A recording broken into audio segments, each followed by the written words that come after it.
Good afternoon, and welcome to Morning Gospel Fuel with Mr. G.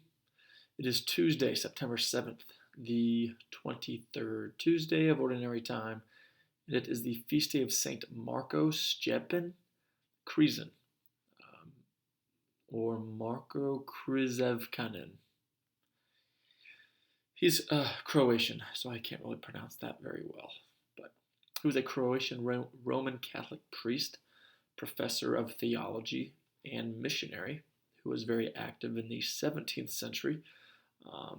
And there was a huge struggle between Catholicism and Calvinism in the region back then, in which he was executed for his faith. So he is a martyr who was martyred in 1619. He was like 29 years old, and that's it. And he is declared a saint by the Catholic Church, and he is only the third Croatian to be honored as a saint. And he is the patron saint of Croatia. So, with that being said, today's gospel is from Luke chapter 6, verses 12 through 19. Let's begin in the name of the Father, Son, and Spirit. Amen. In those days, he departed to the mountain to pray, and he spent the night in prayer to God. When day came, he called his disciples to himself, and from them he chose 12, whom he also named apostles: Simon, whom he named Peter, and his brother Andrew, James, John, Philip, Bartholomew, Matthew, Thomas, James the son of Alphaeus, Simon who was called a zealot, and Judas the son of James, and Judas Iscariot, who became a traitor. And he came down with them and stood on a stretch of level ground. A great crowd of his disciples and a large number of the people from all Judea and Jerusalem and the coastal region of Tyre and Sidon came to hear him and to be healed of their diseases. And even those who were tormented by unclean spirits were cured. Everyone in the crowd sought to touch him, because power came forth from him and healed them all. Now, there's a lot that we could talk about here, really. In fact, whenever I first read this or listened to it at Mass this morning, it was never Jesus departed to the mountain to pray, and he spent the night in prayer.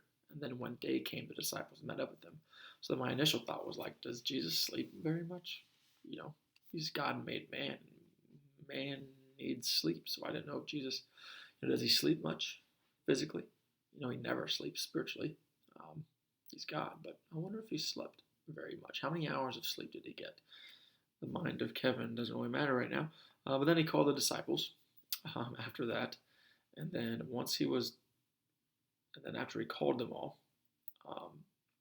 the great crowd, there was a great crowd that was attracted to him, of course, for all of their needs, for both their physical needs of healing, but then also their spiritual needs of healing. And I believe what's important is that, not only did Jesus present himself in such a way that people were not afraid to go up to him, which is the way that we should live our lives too, especially as Christians, is living our life in such a way and teaching the faith in such a way so that we don't demean people, and we also are knowledgeable in what our faith teaches, whatever it is, whatever denomination we are, whether we're Catholic, Lutheran, Methodist, whatever denomination, non-denominational, whatever it is, you should be able to defend why it is what you are.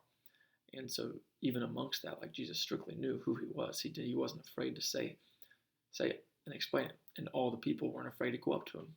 So I thought that was something that we could all learn from. Then also, of course, the fact that they all came to him. All right, or they were all healed. All that came forth from him, and all were healed. Meaning every single one of us is broken and needs healing in some way, shape, or form. Some physical, but especially all of us, I would say probably spiritual. We need healing. That's why we all need to go to Jesus all the time, just like we're one of the members of the crowd, where we want to go to him every single day through all of our struggles, temptations, passions, and just anger, ego, whatever it is that we might be sinful with, pride, which most sins are rooted in. We just need to be able to go to Jesus at any state that we're in and not feel guilty about it. Just be like those in the crowd and just run to Jesus. If you're Catholic, run to the sacraments. and just run to Jesus every time, because we all need healing, and only Jesus and God the Father can provide that healing for us. So, as far as on a practical sense, I think our challenge could be to go to Jesus, of course, but then also in the general scheme of the world, to present yourself and your faith in such a way so that people are not afraid to go up to you and ask questions just out of curiosity, because we all have that hidden, innate desire where we want to know truth. A lot of people just don't know where to find it. So, otherwise, have a great day. God bless, and keep it real. In the name of the Father, Son, and Holy Spirit, amen.